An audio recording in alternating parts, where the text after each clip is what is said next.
السلام عليكم ورحمة الله وبركاته. الحمد لله الصلاة والسلام على نبينا محمد وعلى أهله وصحبه من تبعهم بإحسان إلى يوم الدين. أما بعد، ففي الدرس الماضي أخذنا أن من حقق التوحيد دخل الجنة بغير حساب ولا عذاب. Celui qui a concrétisé le tawhid rentrera au Jannah sans rendre compte ni ne subir de châtiment. Il faut de Allah Ta'ala. Et les particularités de ces jours-là, c'est à tawakkul, comme on l'a expliqué, qu'ils ne demandent pas à ce qu'on en fasse ruqya. Les 70 000 afghans qui entreront au Jannah sans rendre compte de châtiment. Comme a déjà fait Hadith ibn Abbas, c'est ceux qui ne demandent pas qu'on en fasse ruqya, ceux qui ne se soignent pas par kay, par cautérisation, ni qui font preuve de mauvais présages, à tatayyur, et qui placent leur confiance en leur Seigneur. Principalement. Wal-uswa fi dhalika huwa Ibrahim alayhi salatu wassalam. Et la personne qui était exemplaire en cela, citée dans les versets, c'est Ibrahim. Taïb. Ensuite, après avoir su le fadl, après avoir su le tawhid de base auquel on appelait les messagers, puis après avoir appris le mérite du tawhid et ce qu'il explique comme faute, puis avoir appris le tahqiq du tawhid et qu'il permet de rentrer au Jannah sans adhab et la hisab, ben maintenant il faut avoir peur de ce qu'il y a dans le tawhid. Cette chose-là, ce trésor, quand tu l'as obtenu par la grâce d'Allah Azza wa Jal, faut que tu le gardes, tu l'entretiennes, tu l'alimentes et que tu aies peur, parce que le tawhid, c'est une chose qui n'est pas garantie à vie. Donc là, maintenant, on va prendre le bab qui est al-khawf min ash-shirk, la peur du shirk. Car c'est la chose qui doit nous faire le plus peur, c'est le shirk. Plus que tout. قال تعالى في المتن الآن نقرأ المتن. On est dans l'énoncé. إن الله لا يغفر أن يشرك به ويغفر ما دون ذلك لمن يشاء. Que Allah ne pardonne pas qu'on lui associe quoi que ce soit, et il pardonne en dehors de cela à qui il veut. Donc ce verset-là, faut en faire un verset clé, un verset fondamental. Tout comme on a appris que le tawhid fait rentrer au Jannah, on apprend que le shirk, pour qui meurt dessus, Allah ne le pardonnera pas et finira au feu. Quant à celui qui meurt sur autre que cela, que le shirk, alors Allah pardonne à qui il veut. يقول في شرح الكلمات. Donc maintenant le commentateur dit en expression des mots. Inna Allah la yaghfiru an yushraka bih. Que Allah ne pardonne pas qu'on lui associe quoi que ce soit. La yaghfiru li 'abd laqiyahu ya'budu ma'ahu ghayrahu aw yasrif lahu shay'an min anwa' al-'ibadah. Que Allah ne pardonne pas un serviteur qui va rencontrer Allah Azza wa Jal en adorant autre que lui, soit avec lui ou soit même totalement. Parce que vous savez que le shirk, il y a différents degrés. Il y a des gens qui adorent Allah et avec Allah autre que Allah, et il y a des gens, ben ils adorent que autre que Allah, ils n'adorent pas Allah. Malheureusement. Ou alors des gens qui auront donné une partie de leur adoration à autre que Allah. Et on a expliqué l'adoration pour savoir quelle est-elle, pour ne pas justement la mettre hors contexte, pour savoir qu'est-ce qu'une adoration. ثم يقول ويغفر ما دون ذلك, qui pardonne en dehors de cela.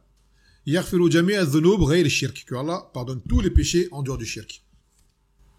Et ça, faut qu'on arrive à en prendre conscience. L'autre jour, on en parlait, que des gens sont offusqués de certains crimes commis par des musulmans, et il y a de quoi. Mais, quand c'est du shirk, ça n'en fait pas grand-chose. Ils en arrivent à rendre des gens qui ne font pas du shirk, ou dont on ne voit pas de shirk apparent, pire que des gens qui font du shirk. Même des fois, il y a des musulmans qui font des actes abominables, mais ils restent des musulmans. Tu vois des gens affiliés à l'islam les traiter de façon encore plus mauvaise qu'ils nous traitent des koufars. Asliyoun. Je parle même pas de koufars. Pour eux, sont meilleurs que certains musulmans qui commettent certains actes abominables, certes, mais qui en réalité ne font pas sortir de l'islam. Parce que il y a inversement des réalités. Malheureusement. Parce que le tawhid est méconnu. ثم يقول لمن شاء liman yurid al-maghfira là, que Allah il pardonne à qui il veut, c'est-à-dire pour qui il veut pardonner. ومن يشرك طيب. يقول في الشرح الإجمالي explication générale. لما كان الشرك وأخطر الذنوب وأقبحها وأشدها عقوبة لما فيه من تنقيد للرب عز وجل وتشبيهه بمخلوقاته أخبر الله في هذه الآية أنه لن يغفر لصاحب الشرك مات على شركه أما من مات على التوحيد وعنده بعض الذنوب فإن الله وعد بالمغفرة له وفق مشيئته ثم علل عدم المغفرة للمشركين بأنهم بعملهم هذا قد كذبوا على الله بعبادتهم معه غيره وارتكبوا ذنبا كبيرا لا يساويه ذنب. Donc une fois qu'on a su que le shirk est le plus dangereux de tous les péchés, et le plus laid d'entre eux, le plus immonde, et celui qui apporte le plus grand châtiment, car il vient à annuler le droit d'Allah Azza wa Jal, et en même temps faire ressembler Allah à sa créature, car on donne à la créature ce qui vient à Allah. Donc ça amène à faire ressembler à Allah à la créature. Mettre Allah au niveau de sa création. Donc Allah, à travers ce verset, a informé qu'il ne pardonnera pas à celui qui fait du shirk, qui meurt sur le shirk, et qui n'a pas fait tawbah. Quant à celui qui meurt sur le tawhid et qui a certains péchés, alors Allah Azza wa Jalla lui a promis le pardon en fonction de sa volonté. Mais qu'il n'y aura pas de pardon pour celui qui meurt sur le shirk. Car par leur acte, c'est-à-dire le shirk, ils auront menti sur Allah en adorant autre que lui et en commettant le péché inégalable, un péché sans équivalent. Le shirk est un péché sans équivalent. Tu auras beau avoir à faire un génocide, ça ne vaudra pas un acte de shirk akbar. Et ça, on a du mal à concevoir, hein, et pourtant c'est la réalité. Les hommes peuvent commettre les péchés les plus immondes. Après, on ne dit pas que ce péché-là ne peut pas comme conséquence que Allah il garde son cœur et qu'il tombe dans le shirk par la suite. Mais sur le moment, un homme peut connaître des actes les plus immondes qui soient sur des créatures, sur des hommes, même sur des enfants. D'accord? Ainsi de suite. Cela, auprès d'Allah Azza wa Jal, n'est pas aussi grave que de faire du shirk akbar. Et normalement, nous, on doit se conformer à cela. Mais ce n'est pas encore le cas, malheureusement. يقول فوائد من مات على الشرك الأكبر وجبت له النار. Donc maintenant, parmi les fawaïd à retirer de ce verset, que celui qui meurt sur le shirk majeur, il est obligatoire de rentrer au feu. Obligatoirement. من مات على التوحيد وعنده كبائر فمغفرة ذنوبه تحت مشيئة الله سبحانه وتعالى. Celui qui meurt sur le tawhid et qui a commis certains parmi les grands péchés, son pardon est sous la volonté d'Allah. Qu'est-ce qu'on parle comme pardon? Que Allah ne le châtie pas. Mais il rentrera au Jannah. Mais est-ce qu'Allah le châtiera avant ou pas? C'est ça en fait. Si Allah veut, il lui châtie un temps. Et s'il veut, il lui pardonne et il rentre directement au Jannah. Ama quant au fait qu'il sera au feu éternellement, non. Celui qui a le tawhid, qui ne va pas sur le shirk akbar, il finira au Jannah. ثالثا في الآية رد على الخوارج الذين يكفرون بالذنوب وعلى المعتزلة الذين يرون تخليد صاحب الكبائر في النار. Et ce verset est venu pour réfuter les khawarij, ceux qui rendent mécréants par les péchés, comme vous le savez, ainsi que les mu'tazila. Eux également qui voient que celui qui fait les kaba'ir sera éternellement au feu. En ce bas monde, ils disent qu'il est entre deux stades intermédiaires. Il n'est ni croyant ni mécréant, d'après eux. Ça, c'est une chose qu'ils ont innové. Et dans l'au-delà, il est du nombre des mécréants pour l'éternité. Isbat sifat al-mashi'a lillah. Et là, on y voit également l'affirmation de l'attribut de la volonté à Allah Azza wa Jal. Allah a la volonté. Al-mashi'a. Il veut. Yaqul munasabat al-aya lil-bab. Donc maintenant, le rapport de ce verset par rapport au chapitre. حيث دلت الآية الكريمة على أن الله لا يغفر الشرك لصاحبه فأوجب ذلك الخوف منه والحذر. À travers ces versets, Allah nous indique qu'il ne pardonne pas le shirk pour celui qui l'aura commis, qui meurt dessus bien sûr. Maintenant, s'il fait du shirk de son vivant, la tauba elle est ouverte. Que Allah Azza wa Jal pardonne tous les péchés. Inna Allah la yaghfiru dhunuba jami'a. Pour celui qui se repentit, même le shirk akbar, tant que tu es vivant, Allah accepte de repentir. Maintenant, celui qui meurt sans se repentir, la menace le concerne lui. Et donc lui, le fait d'avoir peur, de savoir les conséquences du shirk doit forcément causer en nous une peur immense de ce péché. Plus que tout. On doit avoir peur du shirk plus que tout au monde. En réalité. Est-ce que c'est le cas? Que chacun regarde en lui-même et fouille dans son cœur et sache quelle est la chose qui l'effraie le plus en réalité. Taï. Thumma fil matn. Donc maintenant on revient dans le matn. Un autre verset que l'auteur a cité. Qulullahu ta'ala في قول إبراهيم إذ قال إبراهيم ربي اجعل هذا البلد آمنا واجنبني وبني أن نعبد الأصنام. Parce qu'Ibrahim il a dit ô mon Seigneur, fais de ce pays un lieu sécurisé. Ça parle de Mecca. Et éloigne-moi ainsi que mes fils de l'adoration des idoles. À la base, le vrai verset, du moins le shahid dans le matn, c'est wajdubni wa baniya an na'bud al-asnam. C'est juste cette partie-là qu'il y a dans le matn de base. Mais le commentateur a mis le verset en entier, avec le début. Donc maintenant, on voit sharh al-kalimat. Donc, hadha al-balad, ce pays, cette contrée, c'est Mecca. D'accord, c'est Mecca.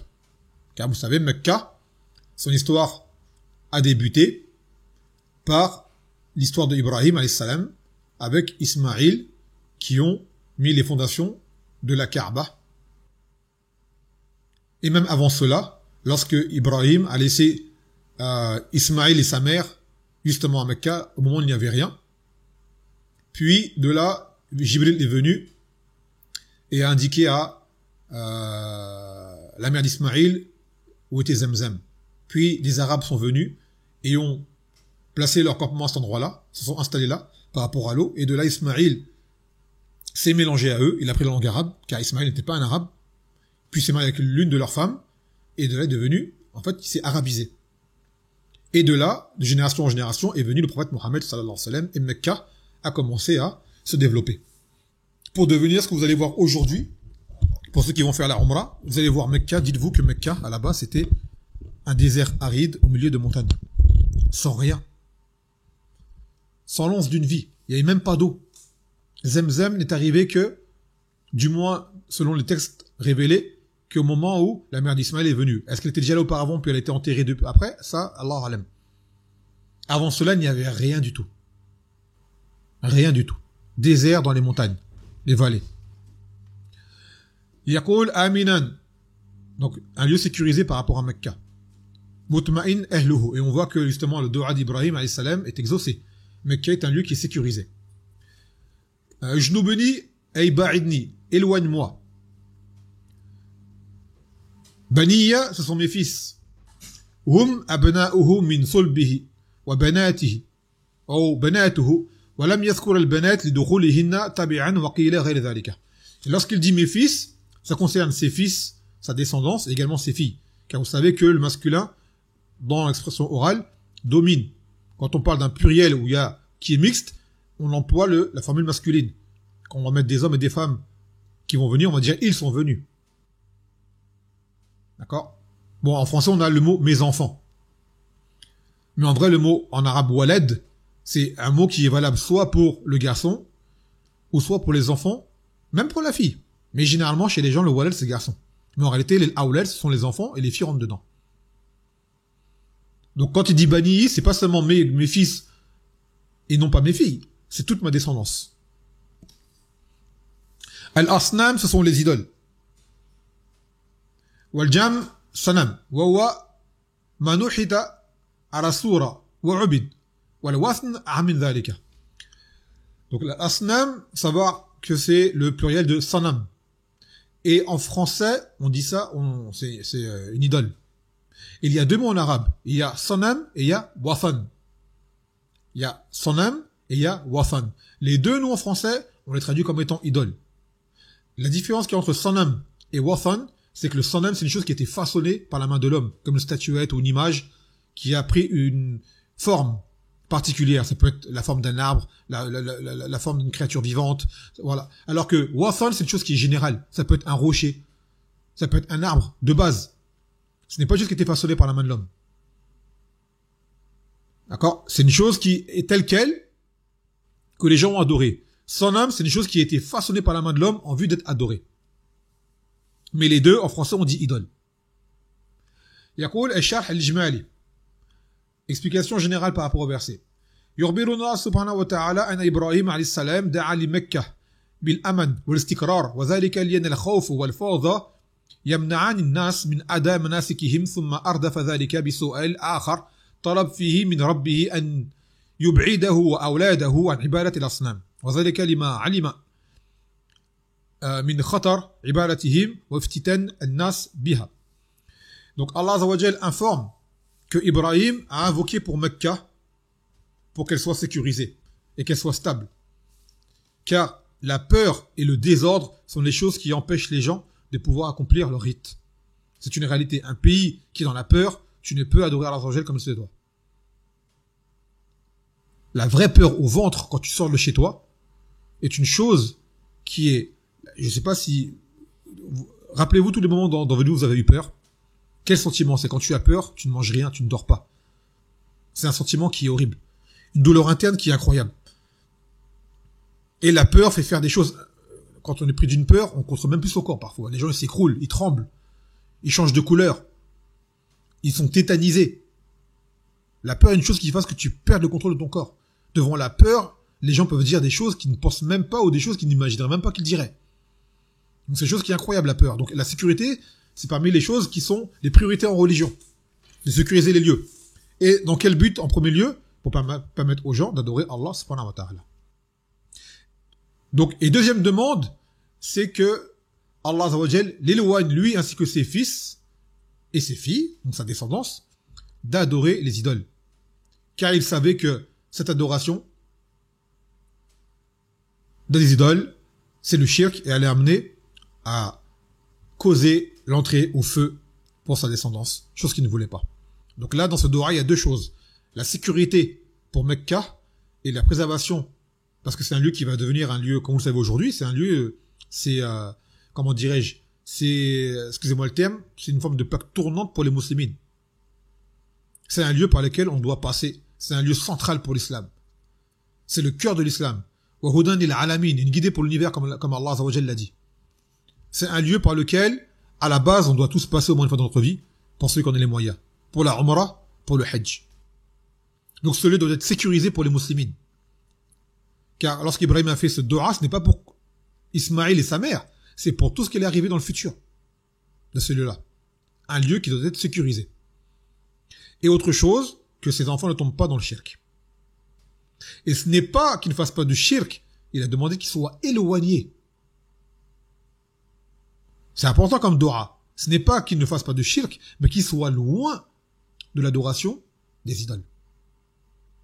يقول الفوائد فضل مكة على غيرها, ce qui montre le mérite de Mecca sur autres parmi les autres provinces et régions et contrées sur terre. Dua Ibrahim li Mecca bil amn wal istiqrar. Donc cela nous montre le dua qu'Ibrahim a fait pour Mecca. Isbat naf ad-dua, cela montre que la vocation, elle est bénéfique, elle est profitable. Wa ad-dua silah al-mu'min, c'est l'arme du croyant. رابعا أن أصل دين الرسل واحد والتوحيد, comme on avait pris auparavant que la base de la religion des messagers n'est qu'une, c'est le tawhid. خامسا استجاب دعاء الشخص لذريته, que Allah Azza wa Jal répond à la personne lorsqu'il invoque pour sa descendance. Et on a expliqué pour ceux qui ont suivi les durus sur le siyam, qu'il y a deux du'as que Allah Azza wa Jal ne rejette pas. Il y a, ou plutôt trois, le dua du sa'im, celui qui jeûne, dua al-musafir, celui qui est en voyage, ou dua al-walid du waladi, et l'invocation du père pour son fils, et c'est valable pour la mère, pour son enfant également. Sadisan, tahlim ibadat al-asnam, l'interdiction d'adorer les idoles.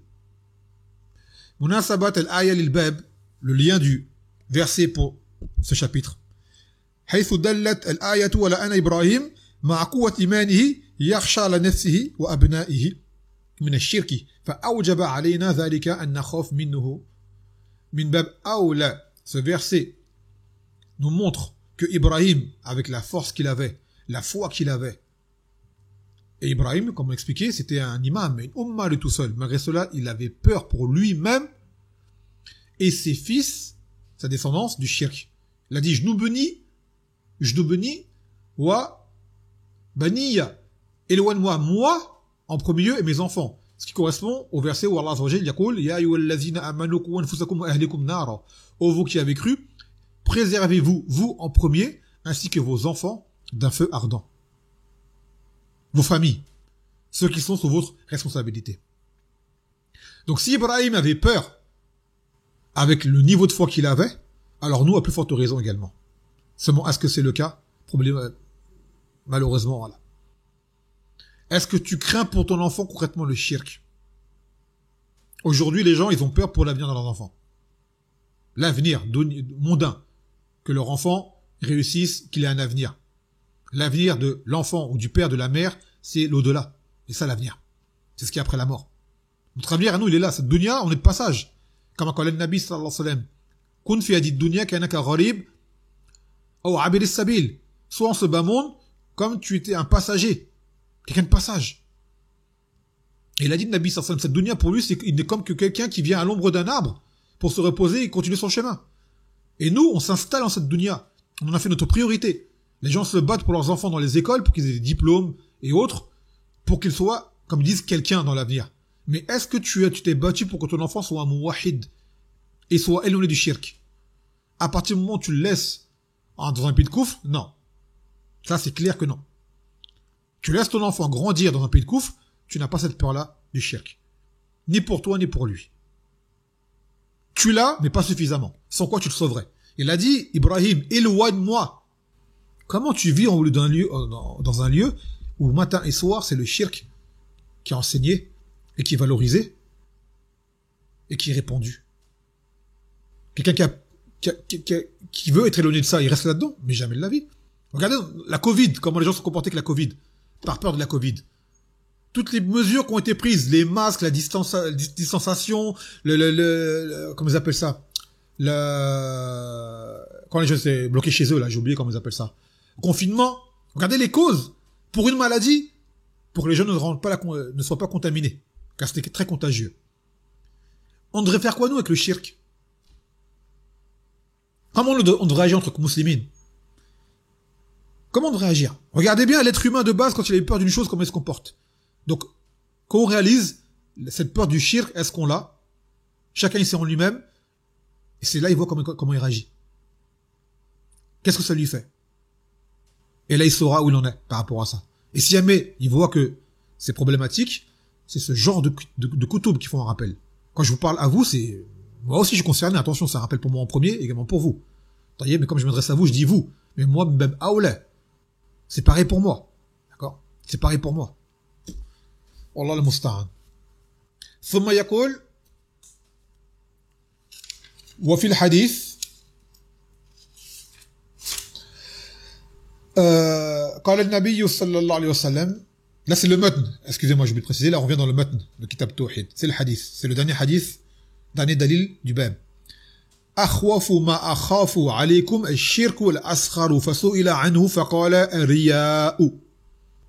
Dans ce hadith de Mahmoud ibn Labid radiyallahu anhu, le Nabi sallallahu alayhi wa sallam a dit, la chose pour laquelle j'ai le plus peur pour vous, c'est le shirk mineur. Il fut interrogé, quel est-il? Il a dit, l'ostentation. L'ostentation. C'est-à-dire, de faire une chose qui revient à Allah Azza wa Jal, mais de la faire pour obtenir autre que l'agrément d'Allah. L'agrément des gens, obtenir des biens en ce bas monde, une notoriété, quelque chose. Tu fais ce qui revient à Allah pour la satisfaction, l'agrément d'autre que Allah Azza wa Jal. Et on en a parlé l'autre jour par rapport au réseau, par rapport au téléphone, ce qu'il en est. Ça c'est, on va dire, un échantillon.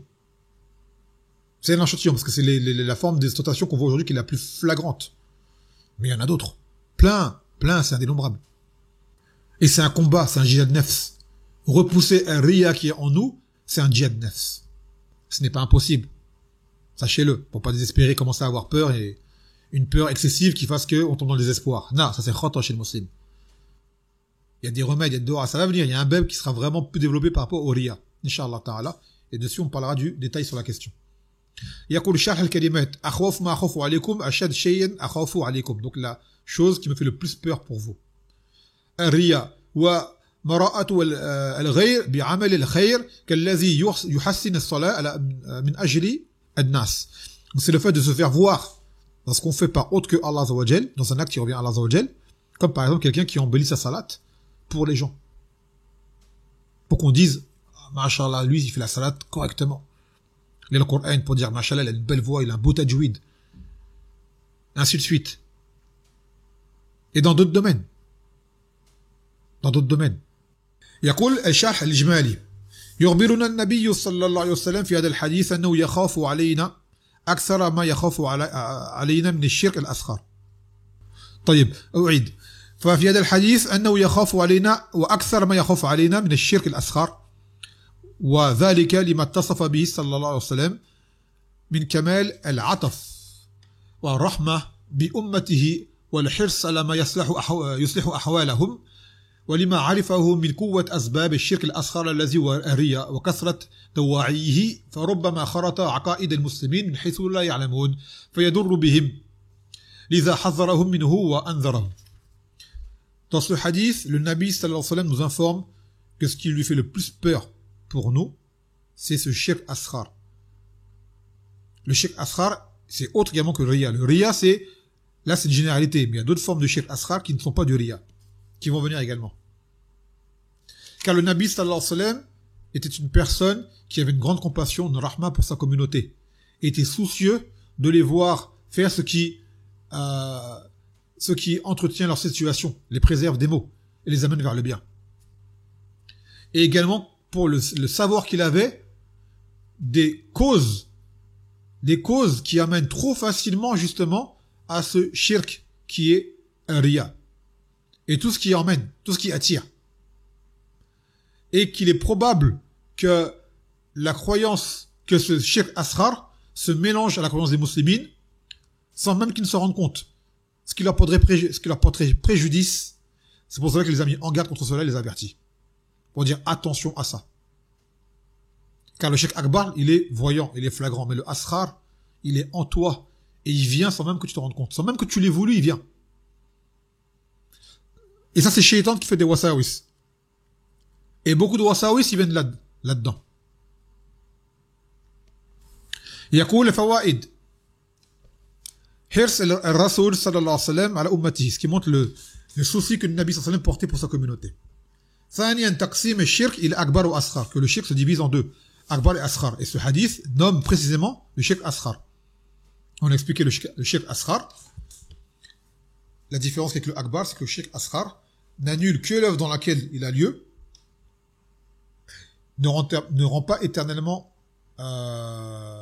au feu, et ne rend pas licite, c'est-à-dire il ne sort pas de l'islam. Ce qui fait le shirk asghar ne devient pas kafir pour autant. رابعا ثالثا اعتبار الرياء من الشرك, que l'ostentation fait partie du shirk. رابعا وجوب سؤال أهل العلم عما خفي حكمه, qu'il est obligatoire de demander aux gens de science ce dont le jugement nous échappe. Parce que là, ils ont demandé, c'est quoi le shirk asghar? Il leur a clarifié, الرياء, l'ostentation. يقول مناسبات الحديث الباب, maintenant le lien du hadith par rapport au chapitre. حيث دل الحديث على أن النبي صلى الله عليه وسلم يخاف على أصحابه مع قوة إيمانهم من الشرك الأصغر, فنحن من ضعف إيماننا وقلة معرفتنا يجب أن نخاف من الشركين الأصغر والأكبر من باب أولى. Ce hadith, donc, qui est en lien avec le bab, qui est le fait d'avoir peur du shirk, que le Nabi sallallahu alayhi wa sallam avait peur pour ses compagnons alors qu'ils avaient la foi la plus haute qui soit parmi les hommes. Et malgré cela, il avait peur pour eux du shirk asghar. Alors nous, comme dit l'auteur, que dire de nous avec notre faible foi et notre peu de connaissances? Nous devrions avoir peur des deux formes de shirk, akbar et asghar, à plus forte raison également. Toujours, ces versets-là et ces hadiths-là nous montrent les gens meilleurs que nous, comment ils avaient peur. Donc qu'en est-il de nous? ثم قال, j'ai me trompé, je crois que c'était le dernier hadith, en fait non, il en reste deux. يقول عن ابن مسعود رضي الله عنه, là c'est le maintenant, أن رسول الله صلى الله عليه وسلم قال من مات وهو يدعو من دون الله ندا دخل النار رواه البخاري. Sur Ibn Mas'ud, il a dit Nabi sallallahu alayhi wa sallam, celui qui meurt en invoquant autre que Allah, c'est-à-dire un égal à Allah, qui le rendu égal à Allah, rentrera au feu. Apporté par le Bukhari. شرح الكلمات يدعو المراد بالدعاء هنا الدعاءان دعاء العبادة ودعاء المسألة. Quand il dit ici dans ce hadith qui invoque en dehors d'Allah, ce sont les deux formes de dua qui existent, qui sont dua al-ibada ou dua al-mas'ala. Dua al-ibada, c'est quoi? C'est l'adoration en elle-même. Car chaque adoration est un dua. Il a dit le Nabi sallallahu alayhi wa sallam, ad-dua wa al-ibada. Que l'invocation, à la base d'invocation, c'est l'adoration. Quand tu fais salat, c'est quoi? Tu espères qu'Allah te pardonne. Quand tu fais le hajj, c'est quoi? Tu espères que Allah te pardonne. C'est-à-dire quand tu fais un acte d'adoration, c'est une invocation. Tu espères de Allah quelque chose. Et l'autre, c'est dua mas'ala, c'est la demande directe. Ça, c'est la dua, Ya Rabbi, Rzuqni, Ya Rabbi, Jdubni, Wabani, Na'bud al-Asnam, Ya Rabbi, kaza wa kaza. C'est la demande directe. Donc quand tu fais une adoration, un acte d'adoration, c'est une dua. Ça s'appelle dua al-ibada. Et quand tu fais une demande en levant tes mains et en parlant, en demandant directement, ça c'est dua al-mas'ala. C'est la dua de la demande. Et le hadith concerne les deux. Parce que t'en as, il dit, moi j'invoque pas autre qu'Allah. On dit, tu fais une adoration pour autre que lui. Et l'adoration, c'est une invocation. Parce que là, ils vont dire, c'est juste le fait d'invoquer autre que lui en demandant autre que lui. Mais si je fais autre chose, par exemple, j'ai gorge pour autre qu'Allah, j'ai pas invoqué autre qu'Allah, on dit, ce dhabh que tu as fait, à la base, c'est une adoration, elle ne revient que à Allah Azza wa Jal. En la faisant pour autre que lui, c'est que tu espères quelque chose d'autre que Allah Azza wa Jal. Donc, tu auras fait un dua. Mais un dua indirect par les actes. يقول شرح الإجمالي, l'explication générale. يخبرنا النبي صلى الله عليه وسلم في هذا الحديث أن من صرف شيئا مما يختص به الله إلى غيره ومات مسيرا على ذلك فإن ماله إلى النار. Le Nabi sallallahu alayhi wa sallam nous informe dans ce hadith que celui qui donne quelque chose qui est propre à Allah, qui revient spécifiquement à Allah et qui le donne à autre que lui et qui meurt sur cette chose-là, cet acte-là, en persistant, sa destination finale sera le feu. Al-Fawaid. Man mata ala shirk dakhala an-nar wa in kana shirkan akbar mukhallid fiha wa in kana asghara azaba ou uziba ma sha'a Allah lahu an yu'azib thumma yukhrij. Dans ce hadith, on voit que celui qui meurt sur le shirk rentrera au feu. Si jamais il est akbar, il rentrera au feu éternellement. Et s'il est asghar, que Allah Azza wa Jal le châtiera comme il le veut, puis le sortira pour le faire entrer au Jannah. ثانيا أن العبرة بالأعمال خواتمها. Qu'est-ce qu'on prend en compte des actes? Ben, c'est la fin en fait. C'est surtout avant de voir comment tu as vécu, c'est de voir sur quoi tu meurs. C'est surtout la fin. Surtout la fin. Munasabat al-hadith al-bab. Le lien du hadith par rapport au chapitre qui est la peur du shirk. حيث دل الحديث على أن من مات وهو يدعو من دون الله ندا دخل النار فأوجب ذلك أن خوف من الشرك. Ce hadith nous indique que celui qui meurt en invoquant autre que Allah un égal, c'est là qu'il aurait fait une chose égale à Allah, qu'il le veuille ou non, il aura égalisé entre Allah et sa créature, entrera au feu. Cela doit inciter en nous obligatoirement la peur du shirk. ثم في المتن يكمل بهذا الحديث. Là c'est le dernier hadith du matn. ولمسلم عن جابر رضي الله عنه أن رسول الله صلى الله عليه وسلم قال من لقي الله لا يشرك به شيئا دخل الجنة ومن لقيه يشرك به شيئا دخل النار. Il a dit Nabi sallallahu alayhi wa sallam, celui qui rencontre Allah sans rien lui associer, entrera au Jannah.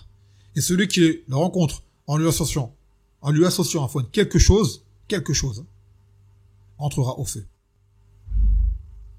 Donc là, ça revient au hadith précédent dans un sens similaire. Sauf que là, on a la bonne nouvelle, que celui qui n'associera rien entrera au Jannah. يقول في شرح الإجمالي يخبر النبي صلى الله عليه وسلم في هذا الحديث أن من مات لا يشرك مع الله غيره لا في ربوبية ولا في الألوهية ولا في أسماء وصفات دخل الجنة وإن مات مشركا بالله عز وجل فإن مآله إلى النار.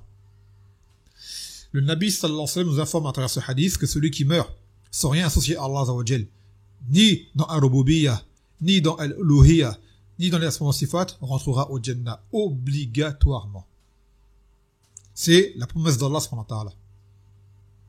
Et que s'il meurt en associant Allah, alors sa destination finale sera le feu. يقول الفوائد إثبات الجنة والنار. Dans ce hadith, on y voit l'existence affirmée du Jannah et du Nar. ثانيا العبرة بالأعمال خواتمها. Qu'on voit que ce qui est pris en compte dans les œuvres, c'est la fin. Sur quoi tu meurs.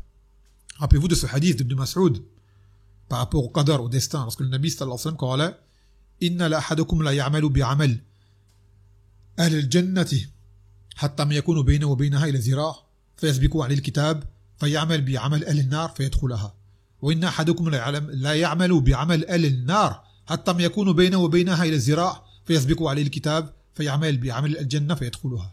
Il a dit, avant cela, il a juré Wallazi la ilaha ghayru, celui par lequel il n'y a aucune autre divinité digne d'être adorée.